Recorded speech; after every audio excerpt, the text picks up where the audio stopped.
자, 김한수님, 클라우드는 시스템이 인터넷에 있는 형태이기 때문에 인터넷 장애 시 업무에 장애가 발생하게 되는데 이에 대한 대책 방안은 어떤 내용들이 있을까요? 어차피 인터넷을 통해서 실제 그 구매되고 네. 소비되기 때문에 네네.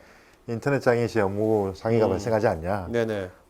기본적으로 그 클라우드 서비스를 요청하고 그 다음에 거기에 대한 리스폰스를 받는 건 인터넷을 통해서 하는 게 맞는데요. 네. 실제 클라우드 인프라는 그 별도의 어떻게 보면 기존의 IDC와 같이 네. 한번 세팅해 놓으면 네. 이게 그 클라우드를 접속하는 인터넷은 장애가 있더라도 인프라는 살아서 잘 돌아가거든요. 네네. 그래서 이제 뭐 새롭게 주문을 하거나 이런 행동은 안 돼도 네. 실제 세팅된 그 인프라 자체는 네. 인터넷 장애하고 상관없이 잘 돌아가는 거고요. 네. 네. 오케이. 박지현님, 퍼블릭 클라우드 사용 중 프라이빗 클라우드로 이전이 가능한가요? 반대로 사용 중인 프라이빗 클라우드를 퍼블릭 클라우드로 이전 시 고려사항 어떤 것이 있을까요? 예, 두 개 다 가능하고요. 네. 실제 이제 클라우드를 사용한다는 건 기존의 그 메인프레임이나 유닉스 환경이 아니라 네. x86과 실제 이제 리눅스 그 또는 윈도우스 환경인데요. 네. 그 실제 각 그 서비스하는 퍼블릭 클라우드 프로바이더마다 약간 내부적인 어떤 구조상의 특징들이 있습니다. 그런 것들을 잘 이용하시면 실제 프라이빗에서 퍼블릭으로 넘기고 또 퍼블릭이 사용하던 걸 네. 똑같은 x86이나 리눅스 기반이 프라이빗으로 넘기고 이런 네네. 것들은 이제 유연하게 하실 수 있고요. 네. 물론 거기에 그 실제 리소스가 들어가죠. 마이그레이션 하기 위한 어떤 네네. 리소스가 들어가고 네네. 실제 국내 글로벌 어떤 중소기업들은 저런 마이그레이션을 자동화하는 서비스를 제공하기도 하고 네. 자동화가 안 된다면 별도의 네. 그 마이그레이션 서비스를 통해서 알겠습니다. 유연하게 언제든지 옮겨갈 수 있습니다. 네. 자, 스태프는 오늘 KT 김상무님 그 이메일 어드레스 좀 그 댓글창에 써주시기 바랍니다. 나중에 여러분들 더 자세한 문의 사항이라든지 뭐 지원 같은 것들은 나중에 이메일로 상무님께 하시면 되겠고요. 자, 그다음에 그 김지호님, 기본 통신 인프라 서비스의 퍼블릭 클라우드를 활용한다면 부가가치가 증가할 만한 비즈니스 모델에 대해서 내부적으로 고민 중인데요.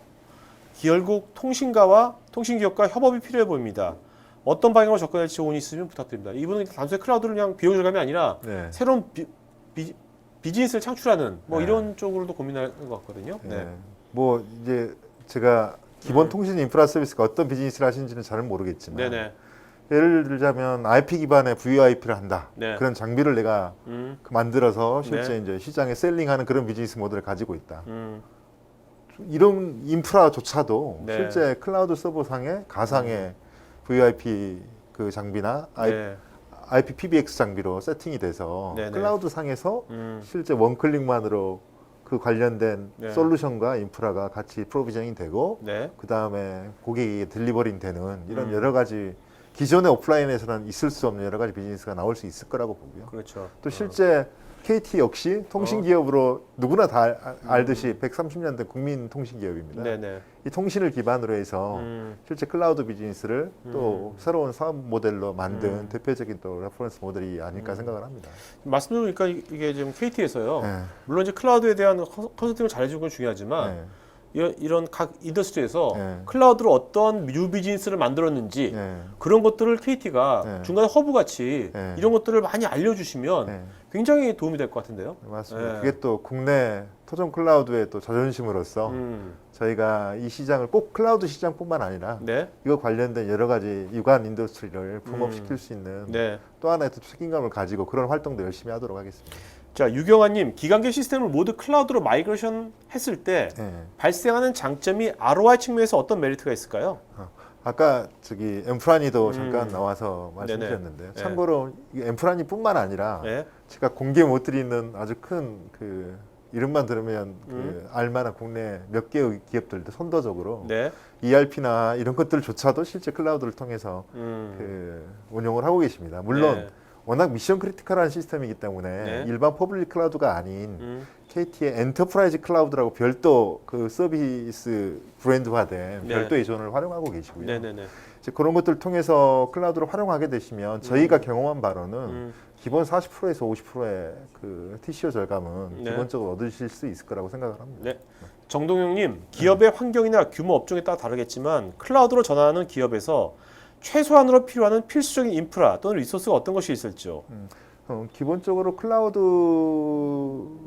그 전환하기 위해서는 그러니까 전제 조건이 있습니다. 네. 이 클라우드라는 게 유닉스나 메인프레임 기반이 아니거든요. 네네 그렇죠. 그러니까 굉장히 어떤 특별한 기술이 아닌 범용의 기술. 예를 네. 들자면 S86 기반의 아주 커머디티화된 서버. 음, 그 다음에 OS도 네. 뭐 유닉스 OS가 아닌 윈도우스나 실제 리눅스처럼 그러니까 X86 서버에서 잘 돌아가는 이런 네. OS 환경이 이제 기본이 돼야 되고요. 음, 보통 기업들이 그 UTL이라 그러죠. 유닉스 투 리눅스로 넘어오는 또 새로 구축하는 고객이면 바로 리눅스로 가면 되지만 여기에 대한 굉장히 많은 고민을 가지고 계시는데요. 실제 이제 기본적인 건 오픈 소스 또 X86 기반의 네. 그 IT 인프라를 구축한다는 그 전제 조건을 이제 그 어떻게 보면은 그 팔로우 하실 수 있어야 되는 거고요. 그 다음에 그 정도면 실제 클라우드를 위한 모든 준비는 다 끝났다고 봐도 과언이 아닐 거예요. 네.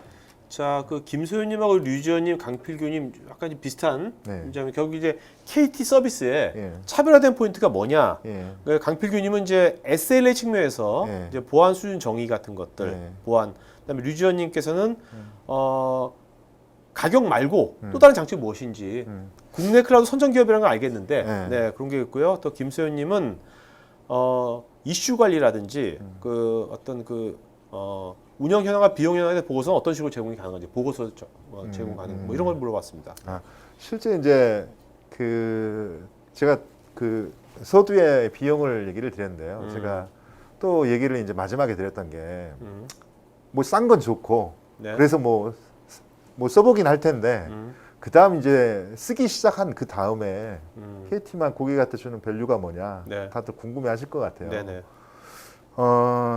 간단히 두 개의 키워드로 실제 글로벌 셀프 서비스라고 하는 글로벌 서비스와 KT 클라우드를 비교를 해드리면요. 셀프 서비스입니다.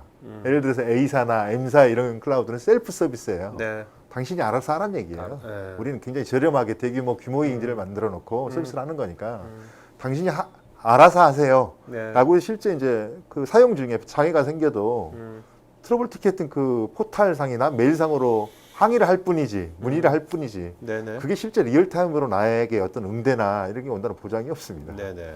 근데 그 KT 클라우드는 그런 의미에서 헬퍼 서비스라고 저는 정의를 하고 싶습니다. 셀프는 너무나 당연하고요. 네. 실제 사용된 이후에도 운용 중에도 고객이 원하시면 그 실제 24시간 360일 엔지니어가 바로 전화를 실시간으로 받는다 그랬잖아요. 네네. 그래서 내가 궁금한 걸 전부 다 기술적으로 답변을 해줄 수 있고 또 거기에 대한 나의 심텀들을 리얼타임으로 튜닝하거나 또 실제 이슈를 클리어 시켜줄 수 있는 네네.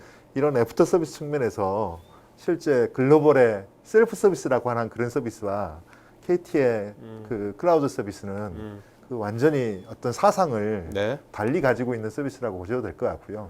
그게 고객한테 드릴 수 있는 네. 제가 볼 땐 차별화된 네. 그 자, 장점 같습니다. 보안 관점 보안 관점 하나만 말씀해 주시고 마치도록하죠. 네. 아까 엠프라니 그에서도 말씀을 주셨는데요. 실제 조그마한 기업 같은 경우에 어떻게 보면 파이어월이나 또는 내부의 기본적인 디도스 어택에 대한 방어나 이런 것조차도 잘 안 돼 있는 케이스가 많아요. 네네. 그래서 실제 수시로 공격받고 거기에 대해서 또 실제 그걸 그 디펜스 하려면 엄청난 이제 비용이 들어가게 되는데 네네. 더군다나 보안 인력이 별도로 있지는 않고 실제 클라우드를 사용함으로써 아까 엠프라니도 오히려 보안 서비스도 좋아졌다라고 하시는 게 네.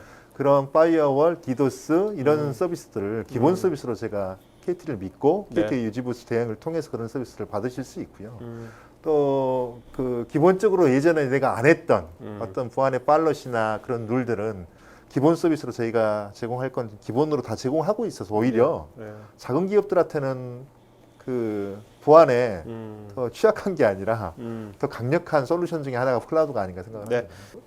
서서히 그 SMB를 지나서 이제 중견기업 이상도 클라우드라는 그 하나의 메가 트렌드에 이제 들어오고 있는 상황이 현재 한국 시장의 클라우드 상황인 것 같습니다. 근데 클라우드라는 게 굉장히 많습니다. 초이스할 그 옵션들이 굉장히 많고 서비스도 굉장히 많은데요. 각 서비스별로 정확히 나한테 어떤 밸류를 줄 수 있는지 네. 걔네들의 차별화 포인트는 뭐고 정확히 비용도 그냥 범범하게 얘기하는 것보다 정확히 따져서 얼마가 나오고 또 후속 케어 서비스는 나한테 얼마나 맞춤형으로 제공해 줄 수 있는 이 모든 것들을 복합적으로 고려해서 클라우드 서비스를 선택하시는 게 실제 실패 없는 그 클라우드로의 전환의 하나의 IT 그 방향성일 것 같고요. 그런 의미에서 KT는 그 고객들에게 전혀 후회 없는 서비스를 제공할 수 있도록 지금도 노력하고 있고 또 앞으로도 훨씬 더 그 열심히 그 시장과의 눈높이를 맞추기 위해서 뛸 것을 이 자리를 통해서 약속을 드립니다.